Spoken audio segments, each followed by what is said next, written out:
Last I've checked, coalition already had 77 seats. And that is a bloody shocker. Now, I imagine then that ALP supporters today must be feeling like my fellow Brazilians felt when we lost the cup to Germany. I sympathize. Hello, darkness, my old friend. But Labour supporters shouldn't be so dim about the results of this election. There are a lot of things that even they must be celebrating. I mean, we got rid of some of the most divisive people in Australian politics. One Nation was obliterated in this campaign, and it was beautiful to see. Tony Abbott is gone. Oh, really? Not only Labour supporters are celebrating that, and other idiots that are not even worth mentioning are gone. The most divisive voices in our politics have been silenced in this election, and that is awesome. That is something that we should celebrate. Oh, and by the way, we won't be hearing from Clive Palmer in the next few years. Thank fuck for that. There are many ways that we can try to understand how this result happened, and in part I think it's just the fact that Mr. Shorten is not liked by the Australian people. And honestly, the image that I get from him is of someone who is always complaining, always bitching about the government, and that is a very poor image, and he recognized that during the campaign, which is something that in my opinion was not good for him. That was a mistake.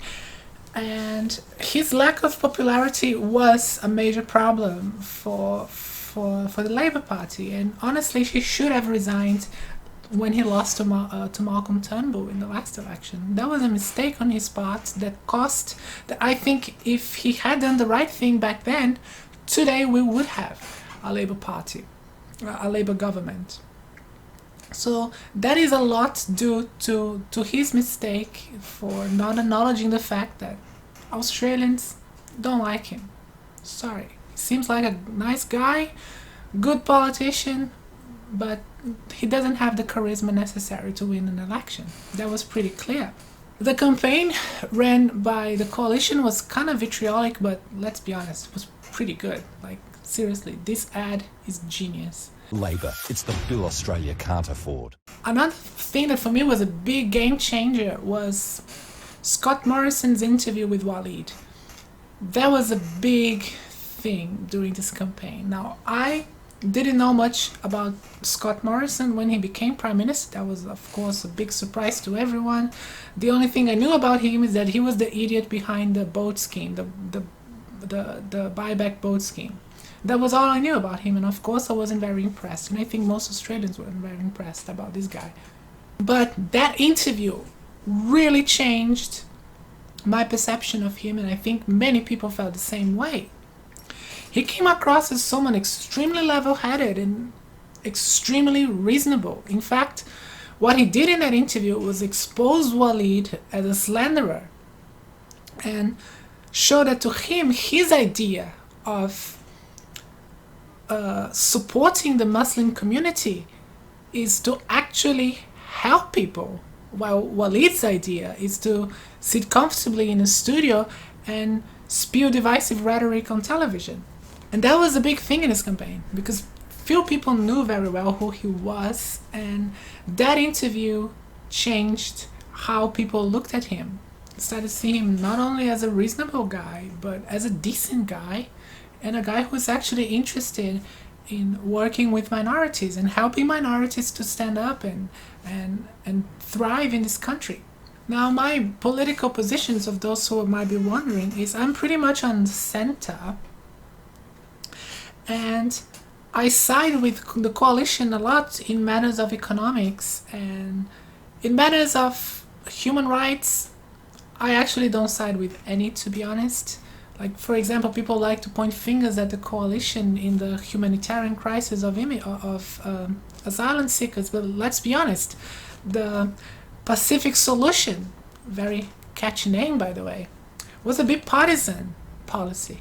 It was approved by both. Labour never had a problem with the detention centers when they were in government.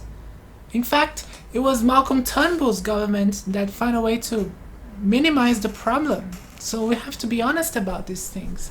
The Labour Party is not the innocent humanitarian party that some people like to paint it as. And when it comes to divisive rhetoric, there is divisive rhetoric on both sides. Now, I am a transgender, so of course I have more issues with conservatives, but there is a lot of divisive rhetoric from people on the left, on people on the Labour Party, and which is not good for the country. And the aforementioned Walid is a case. Now, he's not a member of the Labour Party, but he's a person on the left who is putting out a lot of divisive stuff that is simply not good for this country and doesn't really help bringing us together as a nation.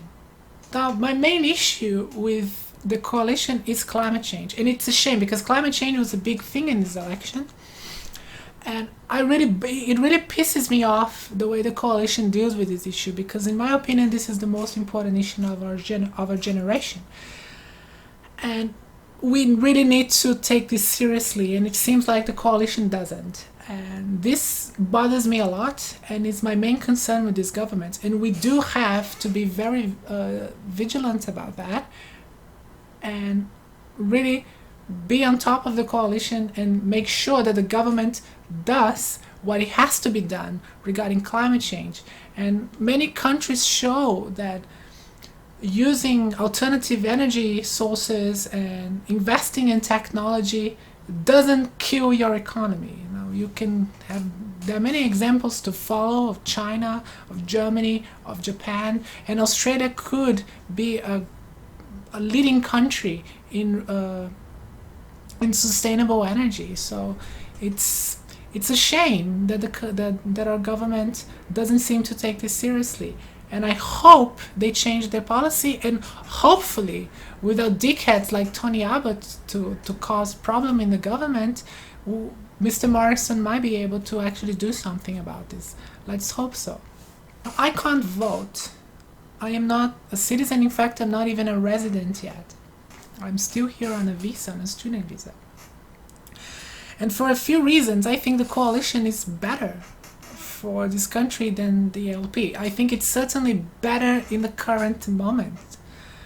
There is an economic crisis on the horizon, and one of the main reasons why this country is struggling is because our labor costs are too high. And I hate to say that because I am someone who benefits a lot from the fact that we get paid so well, but it's bad for the economy, it's bad for entrepreneurs, and of course makes our economy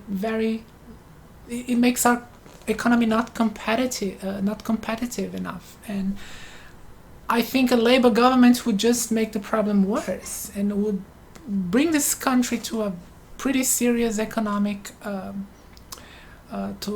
crisis. And I think the coalition is the only party that can solve this problem, even though it might cost a future election. I think if the coalition do the changes that are necessary to reduce labor costs, they will probably not win the next election, but they probably will save this country from a pretty serious recession. And for Labour supporters, there is also something positive. Now, Labour is going to go through some massive changes, a change in leadership that is much desired. I would have loved to see Mrs. Penny Wong as leader of Labour Party. Unfortunately, she had already said she won't take the position, which is a shame because I think she's the best person in the party to be in that position. But whoever comes as a leader will be refreshing, will be a change that the Labour Party needs. And probably in the next election, as I think things will develop in Australian politics in the next few years, Labour will have a big chance of winning, because I think Mr. Morrison will have to run a rather unpopular government in order to avoid the economic crisis that is on the way. I've been Sarah Michel. Thank you for watching. Make sure to leave a like, a comment, and subscribe to this channel if you enjoyed this video. And hopefully I shall see you next time. Cheers!